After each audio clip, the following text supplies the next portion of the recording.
Assalamualaikum warahmatullahi wabarakatuh. Eh, izin memperkenalkan, nama saya Reza Pratama Bila dengan NIM 10.2012-40412 dari kelas TI pada 801. Hari ini saya akan menjelaskan atau mempresentasikan mengenai Design of Radiation Therapy Problem, yang dimana yang diadaptasikan dengan judul Design of Radiation Therapy Problem yang dari buku Introduction to Operation Research karya Hiller dan Lieberman edisi tahun 2021. Dan topik ini membahas bagaimana metode linear programming atau pemrograman linear dapat diterapkan dalam dunia medis, khususnya dalam merancang terapi radiasi bagi pasien kanker.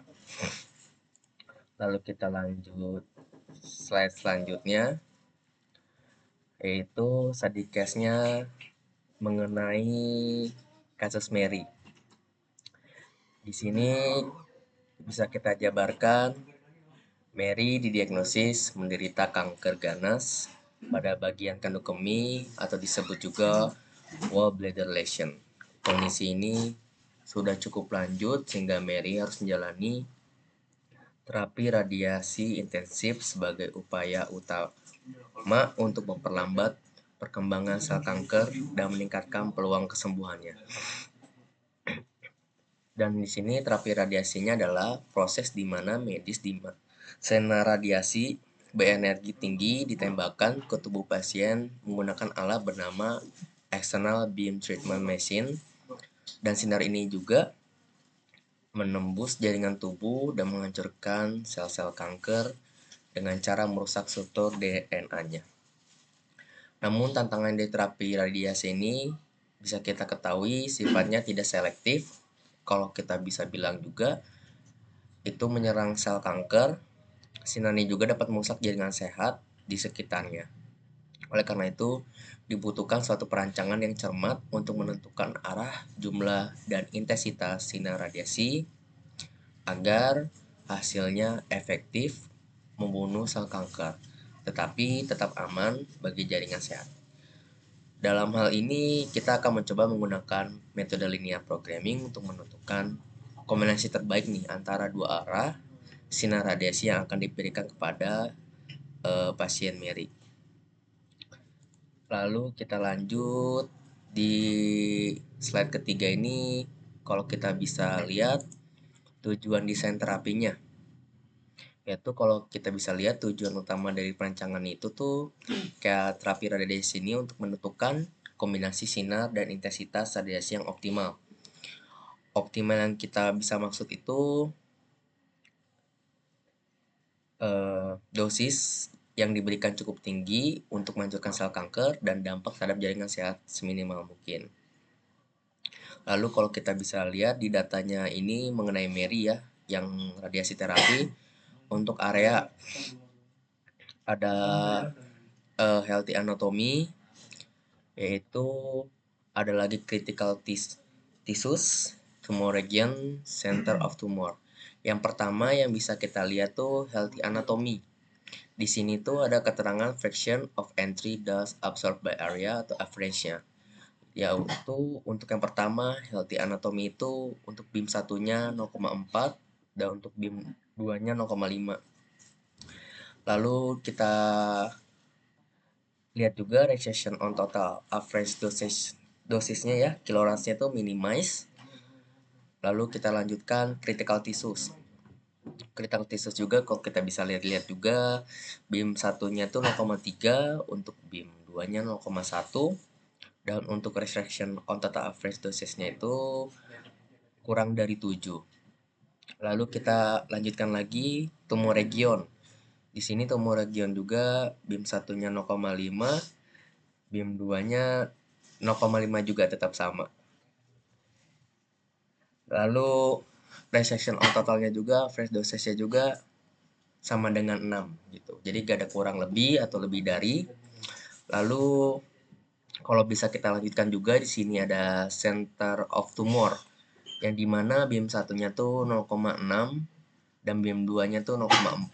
Terus kalau kita bisa lihat juga recession or total average dosage itu lebih dari 6. Jadi kalau kita bisa lihat, kalau untuk yang healthy anatomy itu minimize, untuk yang critical tissues itu kurang dari 7, kalau tumor region itu seimbang ya antara BIM 1 dengan BIM 2 karena bisa kita lihat juga 0,5 dengan 0,5. Tapi untuk center of tumor untuk BIM 1-nya itu 0,6, untuk BIM 2-nya 0,4. Jadi lebih dari 6. Lalu kita lanjutkan untuk yang slide 4. Di sini kita bisa lihat berdasarkan datanya itu dari kasus Mary kita dapat memformalisasikan model matematis. Kayak misalnya kita dapatkan nih X1, X2-nya. Jadi untuk X1-nya itu dosis di titik masuk sinar pertama diukur dalam kilowatt. Untuk yang kedua X2 itu dosis di titik yang masuk sinar kedua juga dalam kilowattnya. Lalu di sini bisa kita lihat untuk minimize Z-nya itu sama dengan 0,4x1 tambah 0,5x2. Lalu bisa kita lihat juga dengan pembatas 0,3x1 tambah 0,1x2 kurang dari 7 yang apa yang tadi saya jabarkan tadi. Lalu 0,5x1 tambah 0,5x2 sama dengan 6. Lalu 0,6x1 tambah 0,4x2 lebih dari 6 dan untuk x1, x2-nya lebih dari 0. Lalu kita lanjut di slide 5-nya. Nah, ini ada dalam segi bentuk jawabannya. Untuk bentuk standarnya, minimasnya yang bisa kita jabarkan. Di sini kita bisa dapat tuh Z-nya sama dengan 0,4x1 tambah 0,5x2 tambah 0x3 tambah 0x4. Lalu kita lihat juga pembatasnya juga nih. Jadi yang bisa kita dapatkan tuh 0,3x1 tambah 0,1x2 tambah x3 sama dengan 7.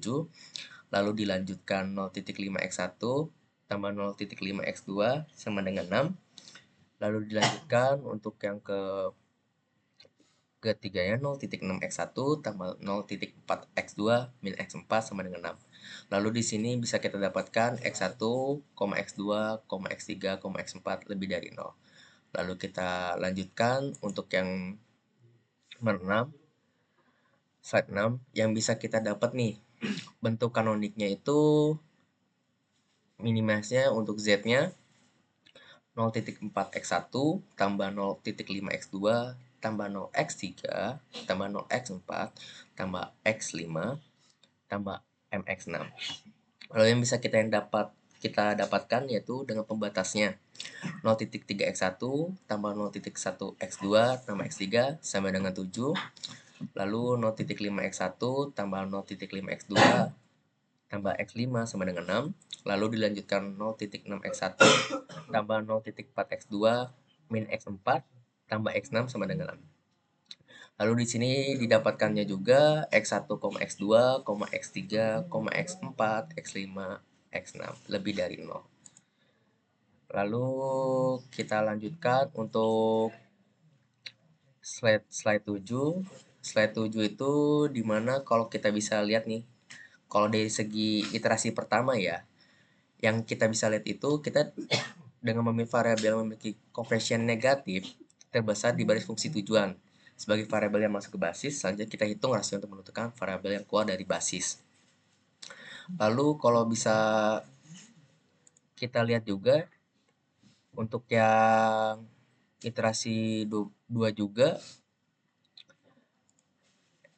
kita itu dilakukan dengan memperbarui table simplex dengan menghitung nilai baru dari baris pivot serta mengganti basis sesuai aturan. Proses ini ya bisa kita bilang diulang sampai tidak ada lagi nilai negatif pada barisan fungsi tujuan.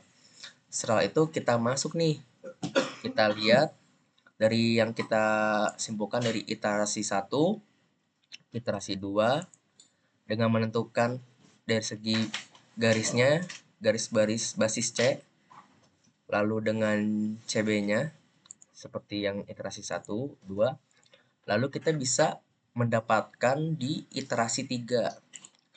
Dari yang iterasi 3 itu kita bisa dapat yang kita peroleh itu dari kesimpulannya untuk yang X1 itu kita bisa mendapatkannya 12, untuk X2-nya 0, lalu untuk Z-nya itu kita bisa lihat ya dari hasil yang didapatkan yaitu sekitar 4,8. Kenapa bisa 4,8? Karena dari konstan ini kita jumlahkan 3,4 tambah 1,2 tambah 12. Jadi 4,8 untuk menentukan hasilnya.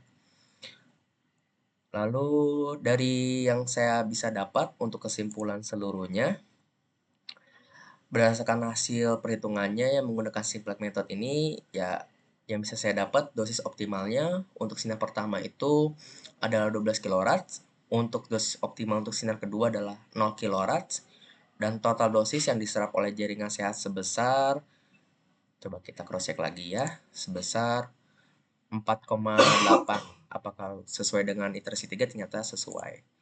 Lalu artinya yang bisa saya simpulkan lagi, rancangan terapi radiasi ini yang paling efektif untuk Mary adalah dengan hanya menggunakan satu arah sinar, yaitu sinar yang pertama. Gitu. Karena sinar pertama mendapatkan 12 kilorad, untuk yang kedua itu hanya 0 kilorad. Dan model ini juga membuktikan bahwa pendekatan linear programming dapat membantu bidang medis dalam membuat keputusan berbasis data dan perhitungan matematis yang akurat. Sekian dari saya. Maaf apabila ada kesalahan dalam segi ucapan atau dalam segi intonasi. Sekian dari saya. Wassalamualaikum warahmatullahi wabarakatuh.